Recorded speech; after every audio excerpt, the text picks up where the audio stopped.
जय हिंद दोस्तों, आप सभी का स्वागत है एक बार फिर से आपके चैनल पर। तो सेंट्रल पर्सन कंट्रोल बोर्ड के लिए यह वीडियो काफ़ी महत्वपूर्ण है और आप सभी को ही डॉक्यूमेंट वेरिफिकेशन कराना ही होता है, चाहे आपके पद पर स्किल टेस्ट हो, इंटरव्यू हो या फिर आपकी पोस्ट पर कोई भी सेकंड फेज ना हो, फिर भी आपको डॉक्यूमेंट वेरिफिकेशन तो कराना ही होता है। और डॉक्यूमेंट वेरिफिकेशन एक तरीके से महत्वपूर्ण चरण होता है जिसको आपको पार करना होता है। इसमें विभिन्न प्रकार के प्रमाण पत्र और सर्टिफिकेट्स लगते हैं जो कि महत्वपूर्ण होते हैं आपके डॉक्यूमेंट वेरिफिकेशन में। तो आज की इस वीडियो में हम लोग डीपली देखेंगे कि क्या कुछ आपके ज़रूरी प्रमाण पत्र और सर्टिफिकेट्स हैं, क्या कुछ आपको वहाँ पर लेकर के जाने होते हैं डॉक्यूमेंट वेरिफिकेशन में, जिससे कि आप पहले से प्रिपेयर हो जाएं और अच्छे से तैयारी करके वहाँ पर जाएं, जिससे कि आपको वहाँ पहुँचने पर किसी प्रकार की समस्या का सामना ना करना पड़े। तो आज की वीडियो में हम बात करेंगे आपके डॉक्यूमेंट वेरिफिकेशन में जो भी सर्टिफिकेट एंड डॉक्यूमेंट्स लगते हैं। तो ये जो डॉक्यूमेंट डीबी की बात हो रही है वो आपके 2022 और 21 पर आधारित है, यानी जिन भी बच्चों ने इस ईयर में डॉक्यूमेंट वेरिफिकेशन कराया था उनमें उन्होंने क्या कुछ डॉक्यूमेंट्स लगाए थे वो सारे इस वीडियो में दिखाई देंगे आपको। और अगर किसी प्रकार के आपके परिवर्तन होंगे तो भी आपको बता दिए जाएंगे, ठीक है। जैसा कि आप सभी जानते हैं कि आपके जो भी इस वर्ष के एग्जाम्स हुए हैं, आपके पिछले वर्ष के मुकाबले काफ़ी ज़्यादा परिवर्तन देखने को मिला है उसके एग्जाम पैटर्न में, सिलेबस में और अन्य प्रकार से कई सारे परिवर्तन देखने को मिले हैं। तो उसके हिसाब से अगर किसी प्रकार के आपके डीबी में भी परिवर्तन होते हैं तो आप तक वो जानकारी भी पहुंचाई जाएगी। अगर आप नए हैं तो प्लीज़ वीडियो को लाइक और चैनल को सब्सक्राइब कर दें। जो भी नई परिवर्तन या नोटिफिकेशन होंगे आप तक जरूर पहुँचाए जाएंगे। आंसर की वगैरह आपको लगभग 20-22 के जुलाई के आसपास में देखने को मिल जाएंगे और शीघ्र ही आपको डॉक्यूमेंट वेरिफिकेशन के लिए भी बुलाया जा सकता है अगर आपके अच्छे नंबर्स बन सकते हैं। और मुझे काफ़ी ज़्यादा कमेंट्स आए थे अलग अलग पोस्ट के लिए, तो मैंने सोचा कि आपके लिए छोटी सी वीडियो बनाई जाए। और जिन भी पदों से ज़्यादा कमेंट्स आए थे मैं सबसे पहले उन पोस्ट से रिलेटेड जो भी डॉक्यूमेंट्स लगते हैं मैं उसको क्लियर कर देता हूँ।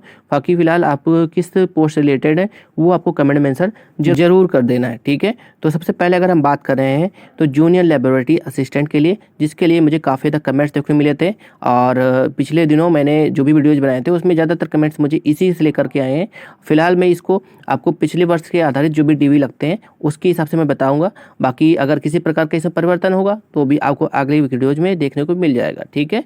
तो जूनियर लेबोरेटरी असिस्टेंट की अगर हम बात करें तो देखिए इसके वर्क और जो भी सैलरी वगैरह होती है इसके ऊपर मैं एक सेपरेट वीडियो बना दूंगा। फिलहाल इस वीडियो में हम केवल डीवी के ऊपर आएंगे, यानी डॉक्यूमेंट वेरिफिकेशन में आपको क्या कुछ सर्टिफिकेट वहाँ पर लेकर के जाने होंगे जो कि महत्वपूर्ण होते हैं और किस प्रकार के होंगे। बाकी जो भी चेंजेस होंगे वो तो अब तक जानकारी पहुँचेगी।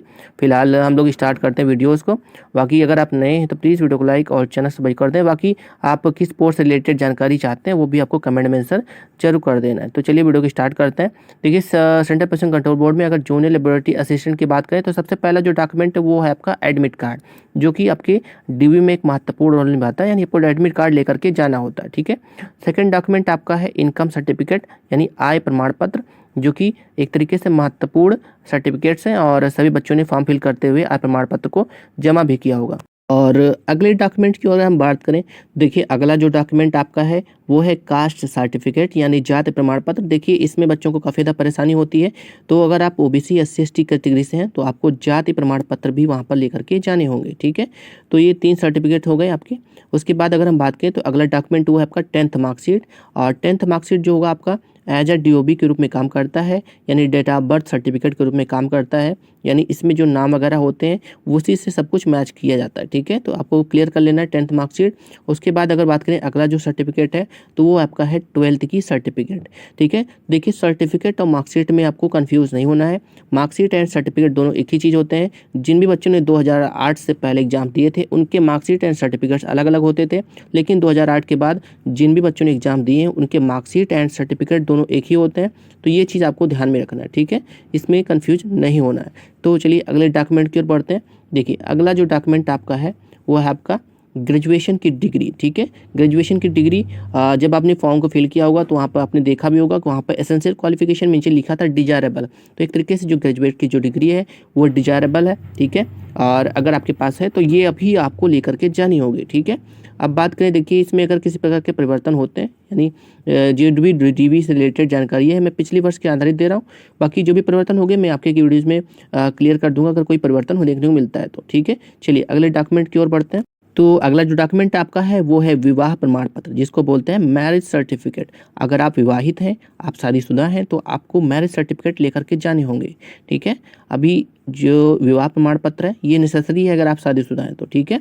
अभी इसके बात करें जो अगला डॉक्यूमेंट है, देखिए अगला जो डॉक्यूमेंट है वो है कैरेक्टर सर्टिफिकेट, जिसको चरित्र प्रमाण पत्र भी बोलते हैं, जो कि आपको अंतिम शैक्षणिक संस्थान से बनवाने होंगे। यानी जैसे कि आपने अगर 12th पास किया तो आपको 12th से ही आपको कैरेक्टर सर्टिफिकेट वहाँ से बनवा करके दिखाने होंगे, ठीक है। तो ये सारे सर्टिफिकेट्स हो गए। इसके बाद अगर हम बात करें अन्य सर्टिफिकेट्स की, तो अगला जो सर्टिफिकेट आपका रहने वाला है वो है आपका, और हाँ, आपको जितने भी सर्टिफिकेट्स या मार्कशीट बताए जा रहे हैं सबके लगभग 2-2 फोटोकॉपीज़ करा लेने हैं। साथ में आपको फ़ोटो वगैरह भी लेकर के जानी है, कम से कम 5 से 6 पासपोर्ट साइज़। अब बात करते हैं शपथ प्रमाण पत्र। देखिए शपथ प्रमाण पत्र क्या है? शपथ प्रमाण पत्र यानी दहेज ना लेने और देने से रिलेटेड एंड बच्चों की घोषणा पत्र। यानी अगर आप शादीशुदा हैं तो आपको उसमें दिखाना होता है कि आपके कितने बच्चे हैं, और अगर आपने दहेज नहीं लिया है तो उसको भी आपको दिखाना होता है, जो कि आप आसानी से किसी भी वकील से आसानी से शपथ प्रमाण पत्र बनवा सकते हैं। अगर आप चाहेंगे तो इसका एक फॉर्मेट भी बना करके दे दिया जाएगा।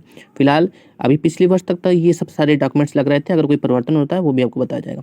फिर अगला है चरित्र प्रमाण पत्र, और चरित्र प्रमाण पत्र भी वही पीछे वाला जो मैंने आपको कैरेक्टर सर्टिफिकेट बताया था।